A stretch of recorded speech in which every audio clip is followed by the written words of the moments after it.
Hi, I'm Peter in New York City, And I'm Arianna in Seattle.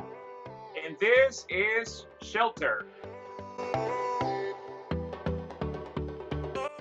So today we're going to talk about homeschooling. Now, everybody knows that I'm a single guy that lives alone in New York City. But every summer and sometimes during the holidays, I am surrounded by beautiful little creatures, also known as kids, that are extremely needy and happy and they have tons of energy. So I'm going to ask Ariana, what do I need to do in my apartment if I were going to set up a little school for them?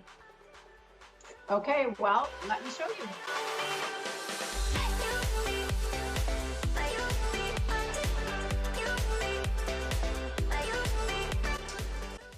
Oh wow, I love the paper idea down on the table. Sometimes I do that even when I have people over for dinner. So I love your take on putting paper down to protect your table. Oh, thank you. That actually is just a roll of construction paper that you get at Home Depot in the painting section. And it's part of this whole morning ritual that we have set up at our house that switches this from a dining room table into a school table. So I put the paper out, then I put out all the workbooks and school supplies, which I keep together in just a plain box from IKEA. I find that really helps cut down on the cleanup and setup time. I really like to tap into all the kids' senses to switch from playtime into school time.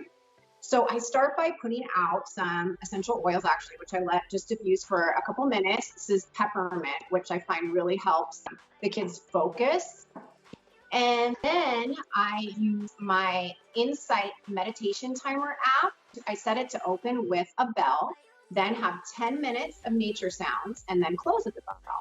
So during this time, the kids are at the table, they're drawing, they're decorating their workspace, which is great because it gives them a sense of ownership and control and really helps kind of set them up for the routine for the rest of the day. Okay, so I'm going to ask you a question that not everyone wants to answer, but I'm sure you will answer. Is there a drawback to spending all this time with your kids? Oh my goodness. Well, I love it. But of course, both of us can get frustrated sometimes. And something really, really funny happened the other day. So my kids were just not cooperating, right? They did not want to work. And so I left the room for just a minute and I come back and my 5-year-old had written a giant NO on one of my vintage tulip chairs. Yeah, things like that do happen. And don't worry, I saved the day with a little bit of hairspray. It took that right off. Wow, thank you for the tip. That's great. So, thank you so much for watching. I'm sure everyone is going to try to do some of those ideas, especially the scented oil, which I have never heard of, but I'm going to try it even if it's just for myself. Thank you so much for watching. I am Peter in New York City, And I'm Ariana in Seattle.